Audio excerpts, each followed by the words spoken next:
Welcome Home, a podcast for veterans, about veterans by veterans, is a project of Willing Warriors and the Warrior Retreat at Bull Run. Good morning.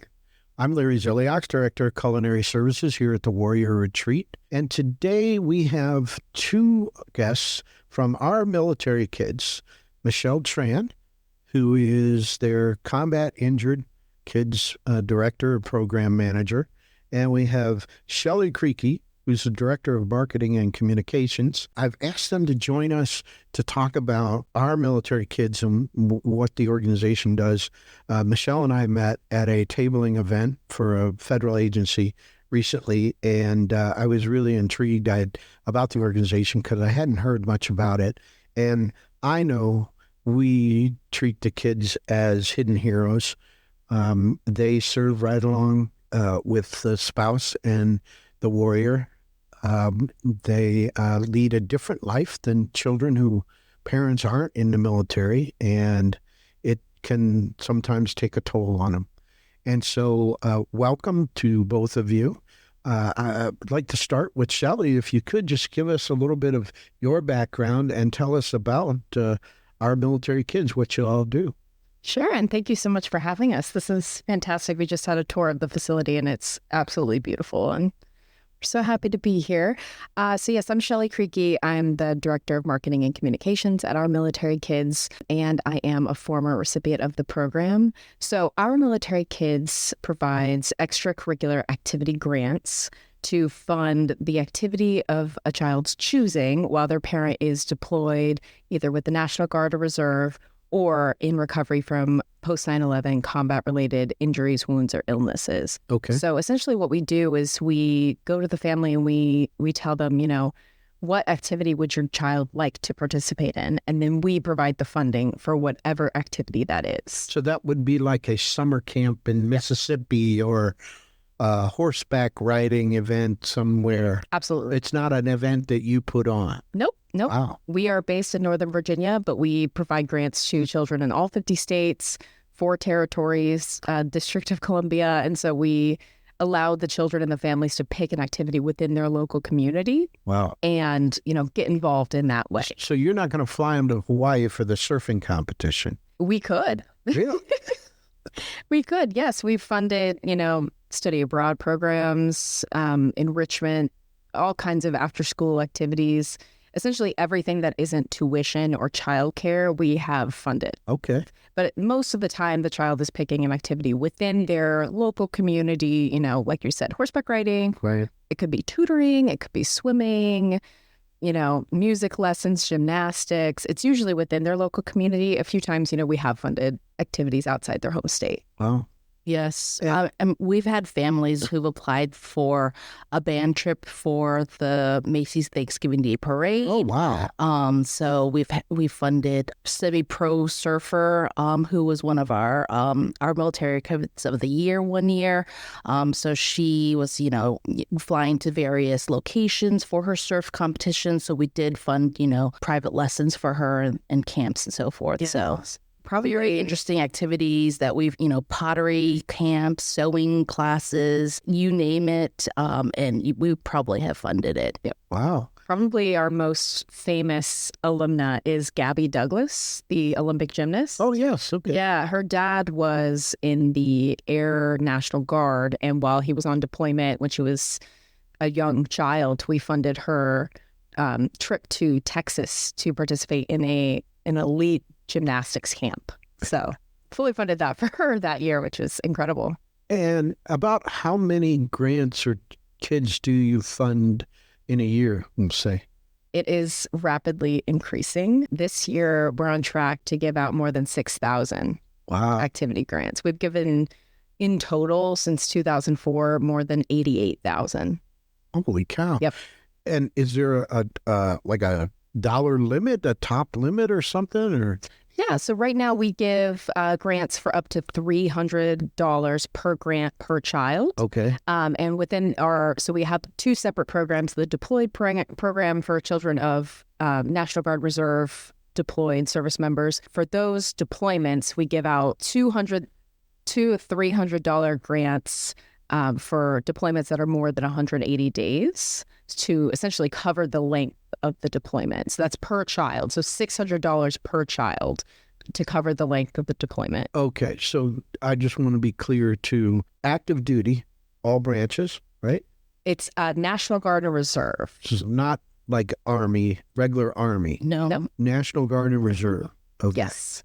Yeah. Oh, okay. So who have been activated, during a stateside activation or for OCONUS mission of at least 90 days. Okay. So for a 90-day activation or deployment, the child would be eligible for one grant. And if the deployment is over 180 days, they would be eligible for two $300 grants for the deployment. Okay.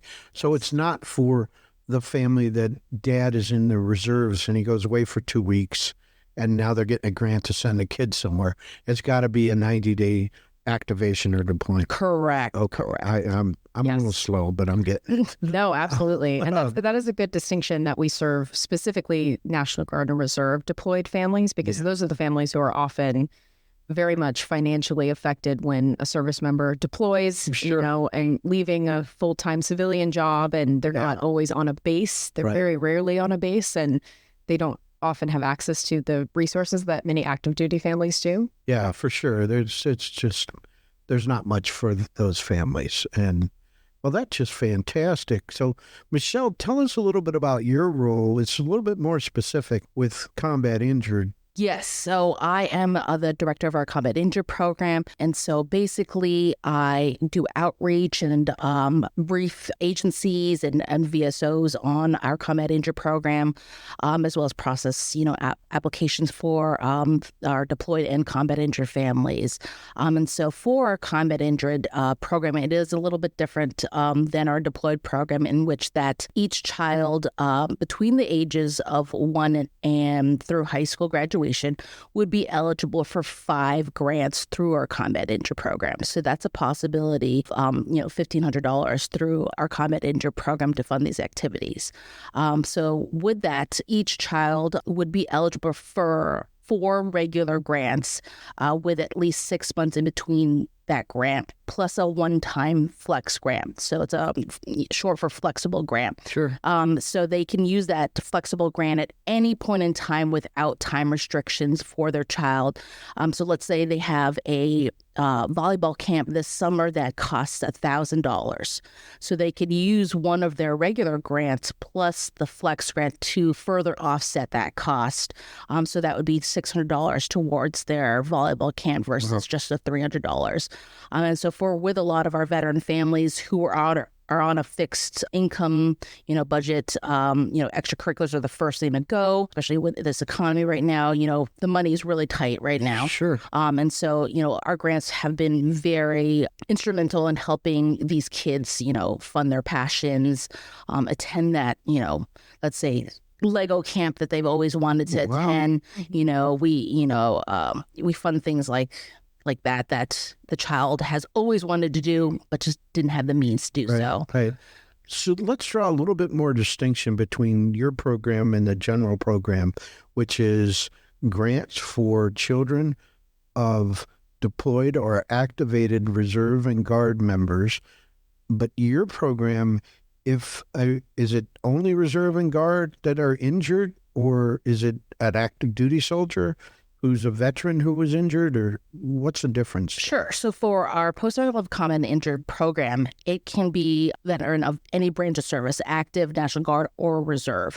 They also can be still active in a soldier recovery unit and still receiving treatment through, their service. We provide grants to active as well as veteran service members. But again, it's Guard and Reserve only, not... No, it's all for our combat injured program. It's all branches of service, active, National Guard, and reserve. Okay. So they would be eligible. So the criteria for that program is that they had been injured overseas while serving in a combat mission. Okay. And for our veterans, they have to be rated at least 30% or more in one of the categories of TBI, PTSD, amputation, spinal cord injuries, burns, mental health, or we just added this recently, any of the presumptive conditions outlined in the PACT Act. Okay. So if they have a rating at least 30% or more and still receiving treatment through the VA or even through a civilian practitioner for these injuries, they would be eligible for our program. And it would be post 9/11? Correct. Post 9/11 veteran, and it has to be a young person no older than 18 years old.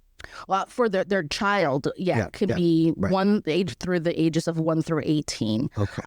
But if they have let's say, they were held back or something like that, are still enrolled in school and they're 19, 20 or so, they would still be eligible since they have not yet graduated from high school. What about homeschooled kids? Homeschool kids, they would definitely be able to. We've had homeschool children who've applied for art classes, that they are taking through their group and whatnot, or piano lessons, music classes like that. We funded that for homeschool children, yes. Special needs children as well? Yes, we've actually provided, services for speech therapy. For children with autism, as well as even diabetes camp for a child with special needs.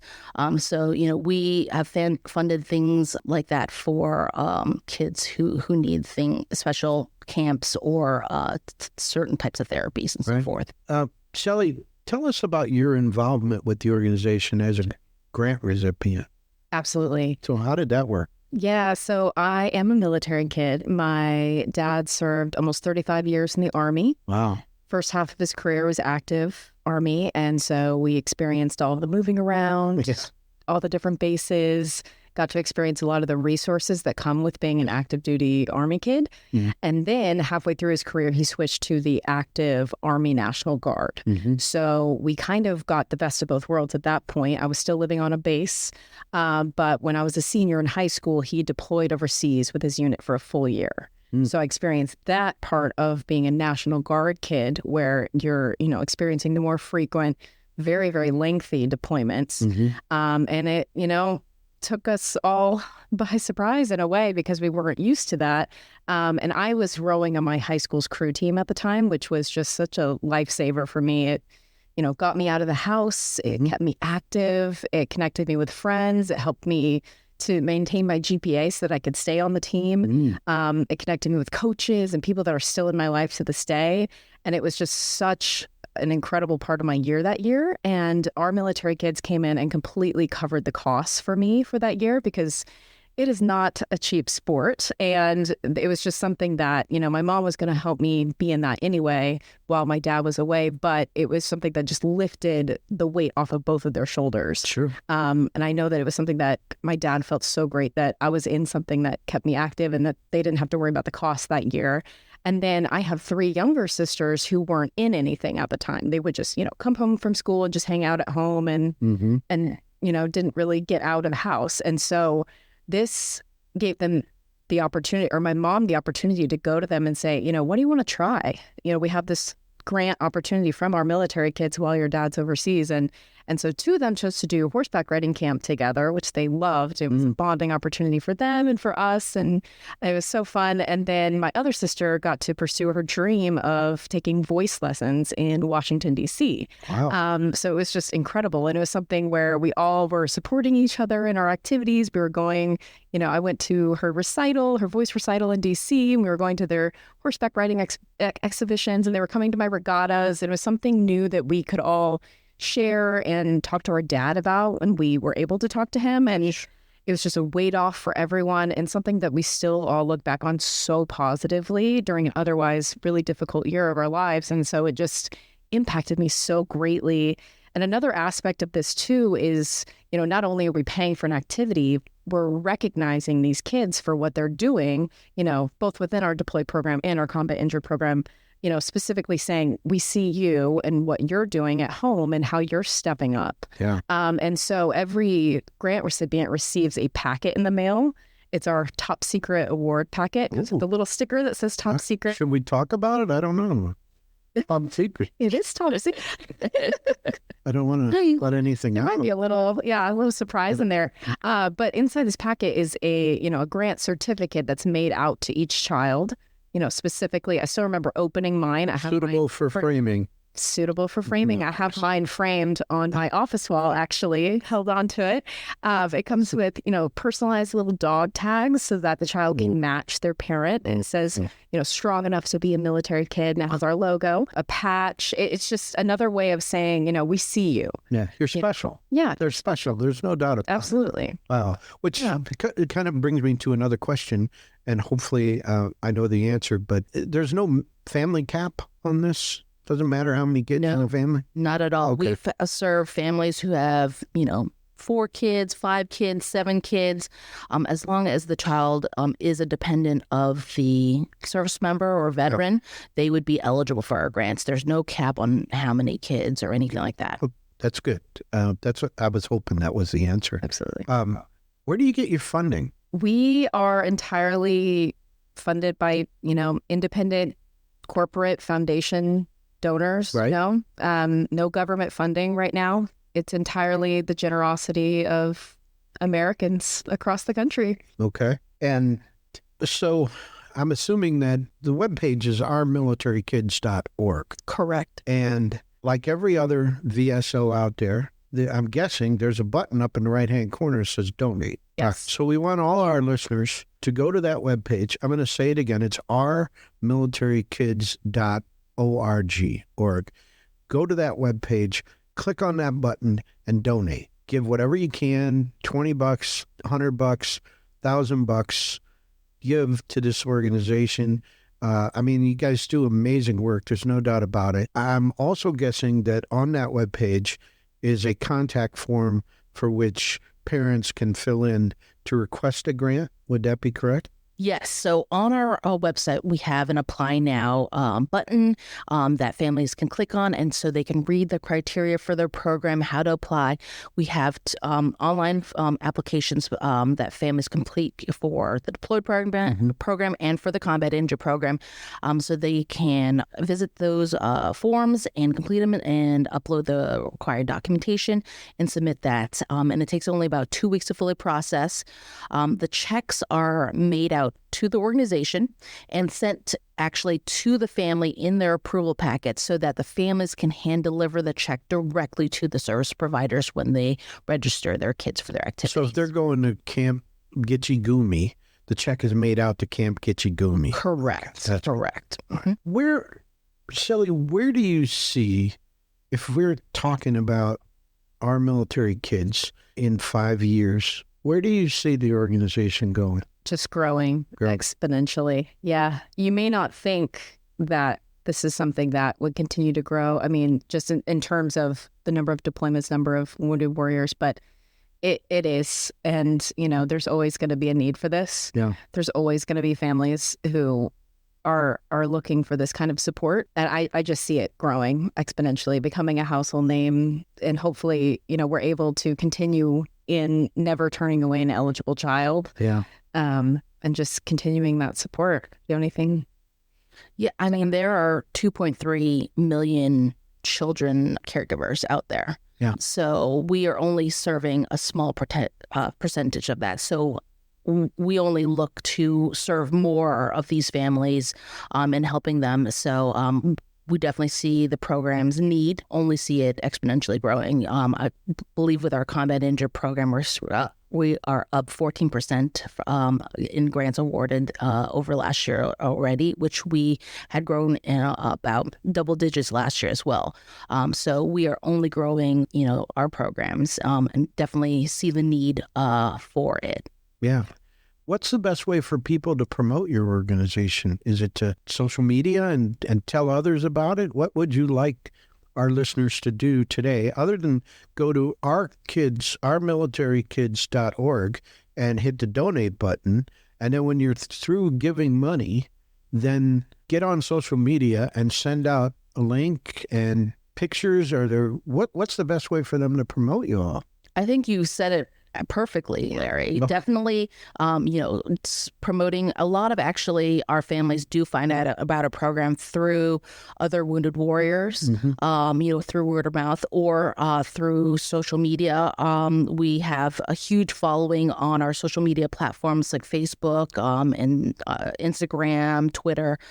So definitely, if you know of other families who may benefit from our program, definitely share the word. I know that we have funded an entire volleyball team in like Killeen, Texas, where several of the parents are combat injured wounded warriors, and just said, told them about the program. And so, a lot of them applied and utilized their grants to help fund their volleyball registrations.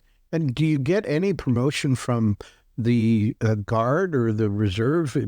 I know that's a state-by-state kind of activity, but are they open to promoting you all, or have you had any contact with them? Yeah, we worked through Yellow Ribbon pre-deployment briefings and so forth. So we have been promoting the program through them and through FRG leaders and other senior leadership of each branch of service. Yeah.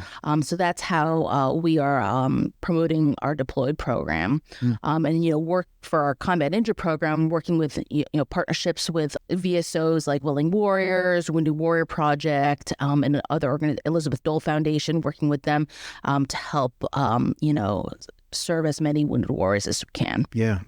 Well, listen, I just love what you guys do, and we get to see how what we do impacts the kids. So I know they must be over the moon with what you do, because we're not delivering anything as cool as these camps or activities that you guys fund. And I know you're answering the prayers and dreams of a lot of kids, and that's amazing. Again, it's ourmilitarykids.org, and I really encourage all our listeners to donate, because I'd hate to see a time when there's funding issues and you got to say, well, we can only do one camp per kid, or we've run out of money, so there's no camps available for any kids this, 9 months into the year.